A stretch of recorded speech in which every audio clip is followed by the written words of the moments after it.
Bonjour à tous, ça me fait plaisir de vous retrouver. Bienvenue sur ma chaîne. Si c'est nouveau pour vous, sachez que j'ai créé cette chaîne pour témoigner de la situation malheureuse que je suis en train de vivre parce que j'ai perdu ma sœur jumelle. Je suis donc survivante de ma sœur jumelle. Elle est morte des suites d'un cancer du sein avec une métastase au niveau de l'os de la hanche.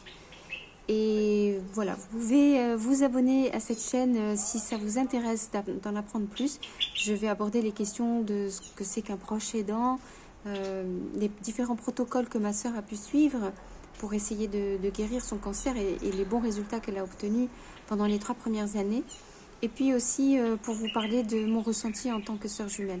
Donc n'hésitez pas à mettre un pouce, à vous abonner et puis consulter les précédentes vidéos que j'ai pu déjà poster. Alors bienvenue à vous tous, je reprends la suite de ce que je voulais témoigner sur la question médicale. Voilà, le contact que nous avons eu, ma sœur jumelle et moi, avec le monde médical. Je vous invite donc à consulter le premier épisode sur ce sujet-là. Ce qui s'est passé en fait avec ma sœur tout simplement, c'est que dès qu'elle a été mise en contact avec l'hôpital, la situation a commencé à devenir vraiment une lutte ouverte. Et un combat pratiquement de tous les jours, et ça a duré 1 an et 1 mois jusqu'à son décès. Il y a eu des moments où on a cru qu'on arriverait à reprendre le dessus de la situation et il y a des moments où on a compris qu'on était en train de chuter complètement. De quoi je parle? Eh bien simplement c'est une forme de harcèlement, tout simplement.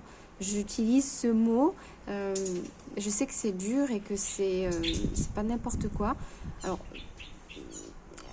pardonnez-moi si jamais vous êtes des experts dans le domaine et que je n'utilise pas les bons mots.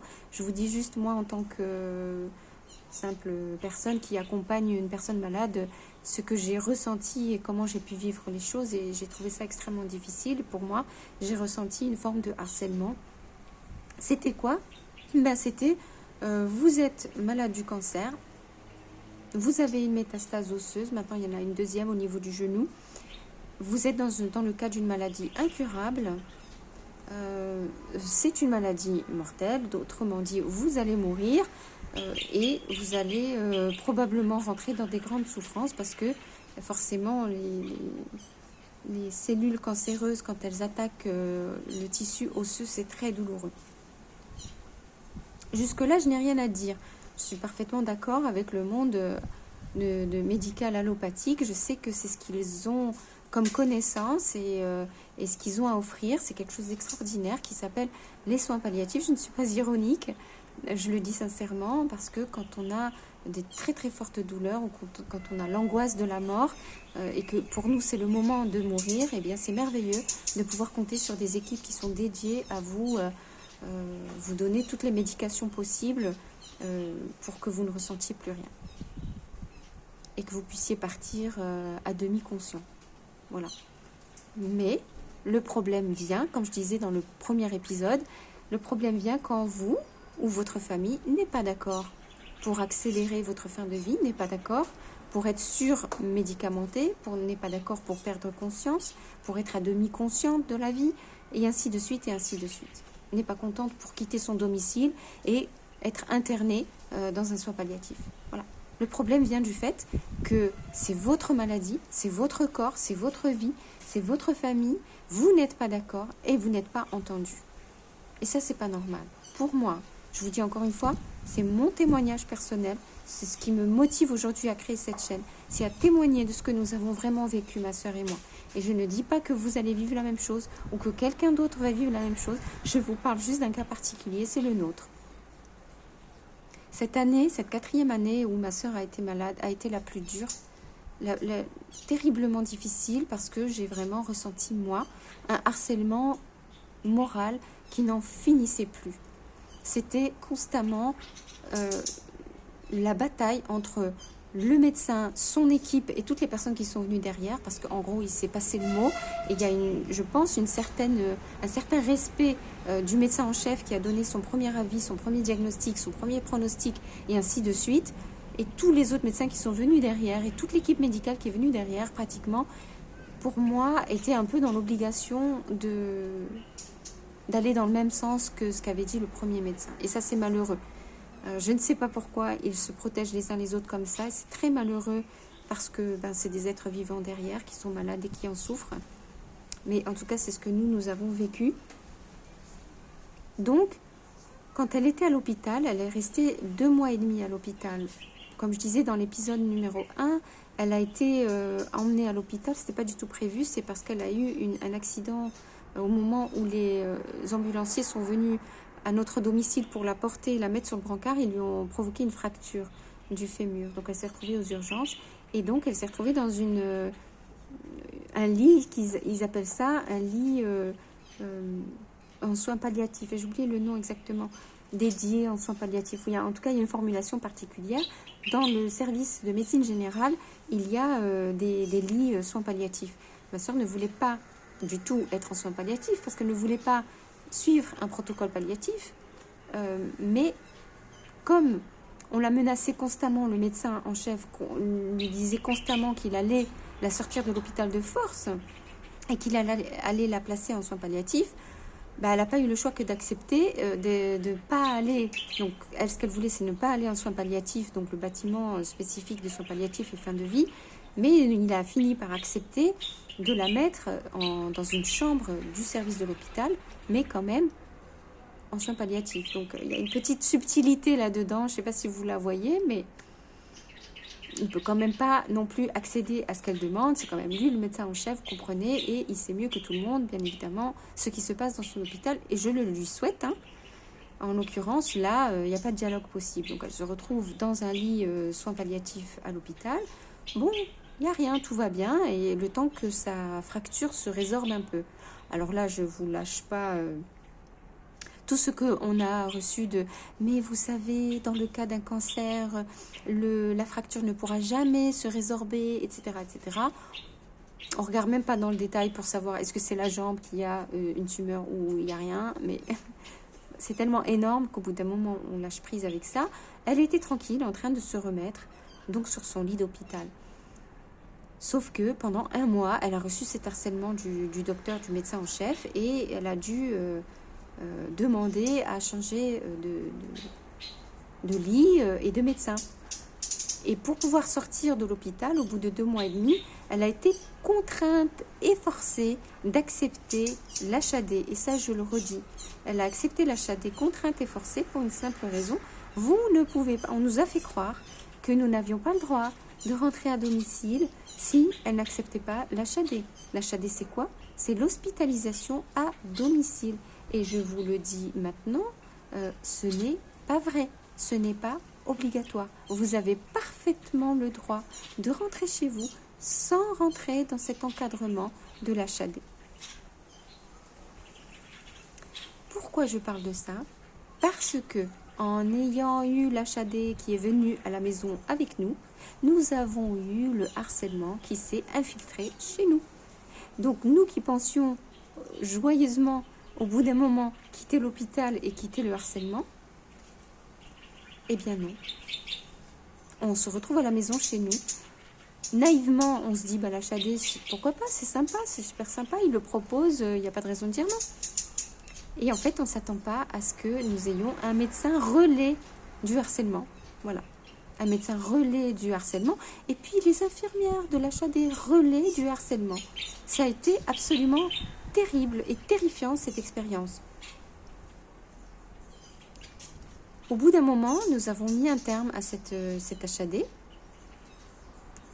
Nous avons pu le faire. Et nous avons ressenti un soulagement incommensurable. Je ne vous raconte pas comment on l'a payé aussi derrière. Ça, je raconterai les détails au fur et à mesure. Mais on a pu s'en libérer. Et puis finalement, c'était quoi? C'était juste d'un commun accord. On a parlé au médecin responsable. Vous êtes d'accord? Il a dit oui. Bon, c'était pas du tout ce qu'il voulait lui. Il voulait la mettre en soins palliatifs. Je ne sais pas si je l'ai dit assez souvent dans cette vidéo. Mais on lui a dit non. Il a fini par abdiquer. Et puis, on lui a dit, on est d'accord. Puisque ma sœur ne suit pas de protocole particulièrement lourd, ça nécessite pas la mise en place d'une HAD. Tout ça coûte énormément d'argent à la Sécu. Donc non, on va juste arrêter. Ils ont accepté. Incroyable. On a respiré.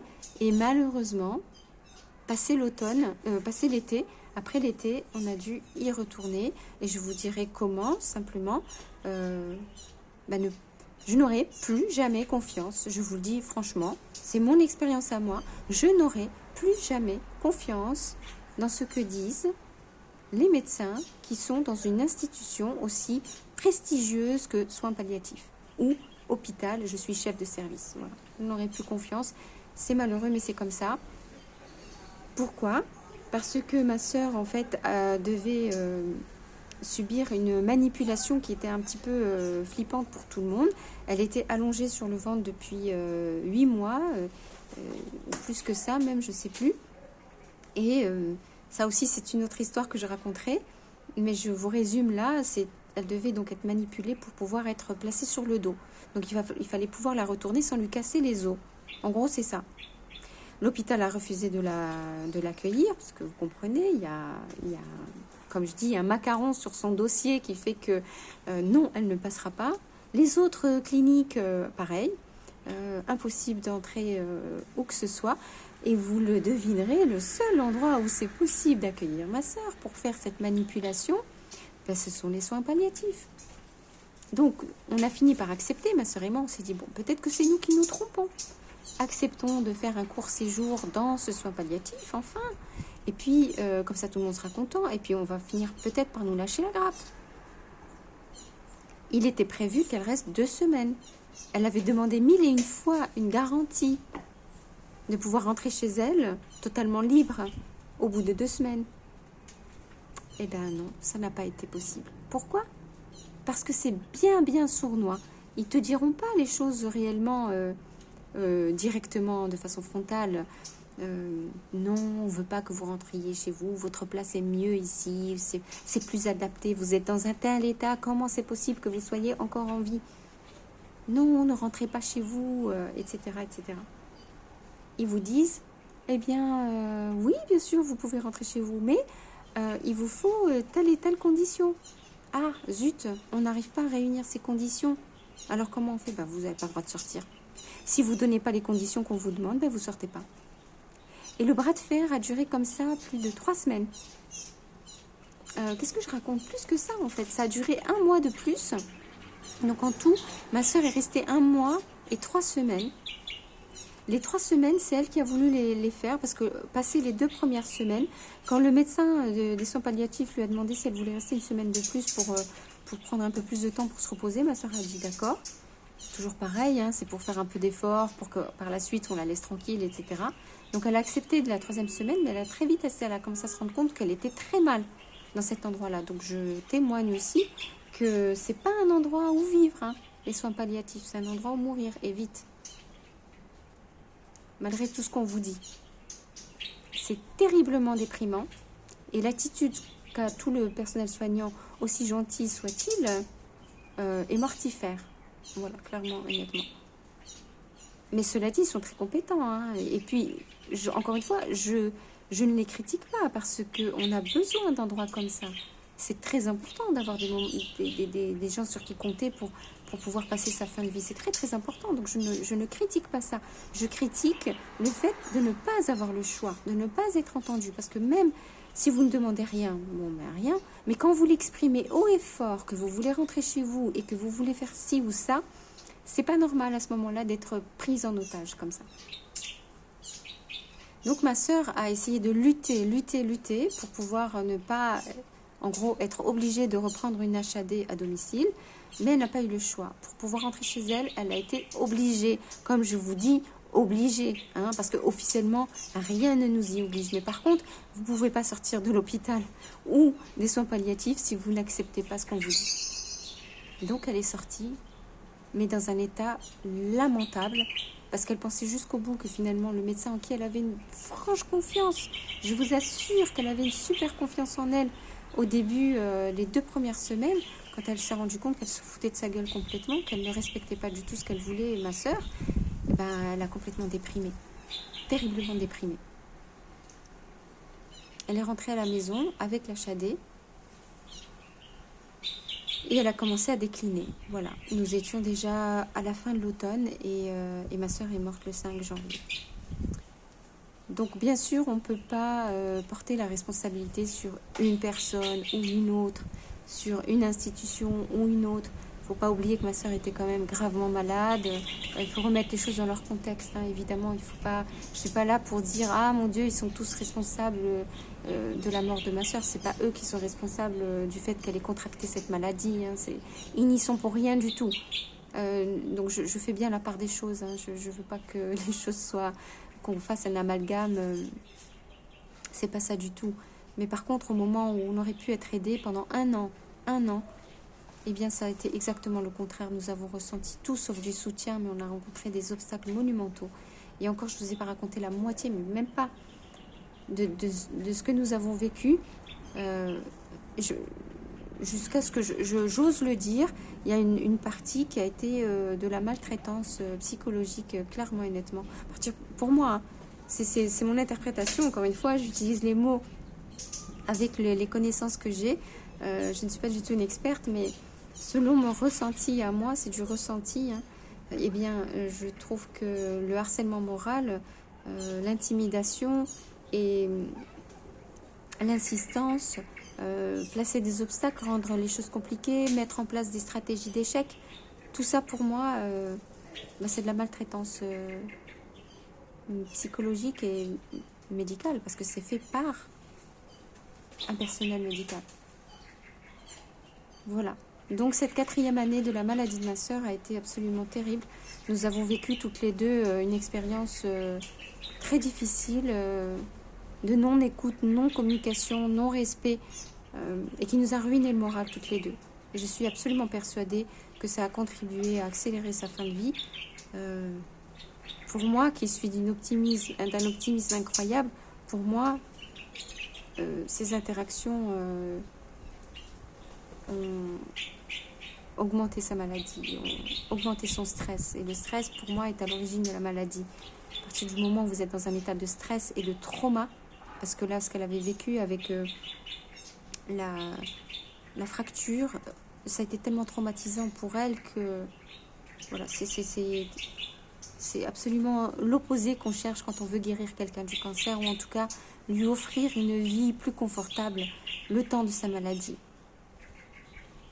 Je vous remercie de m'avoir écouté et n'hésitez pas à faire des commentaires parce que je suis sûre que nous sommes nombreux à avoir des expériences positives. Si c'est possible, tant mieux. J'aimerais vraiment vous lire, ou négatives, ou mitigées, ou je ne sais quoi. Soyez libres en tout cas d'écrire vos commentaires à vous, votre expérience à vous, de l'HAD par exemple, ou du fait de ne pas avoir forcément été entendu par un médecin-chef, ou au contraire d'avoir été comme nous, parfaitement bien accueillis et encouragés par un médecin traitant, et ainsi de suite. N'hésitez pas, encore une fois, à mettre un pouce, ça m'aide beaucoup. Abonnez-vous, comme ça je peux continuer de partager mon expérience et puis petit à petit vous révéler en fait tout ce qu'il y a autour de cette histoire de maladie.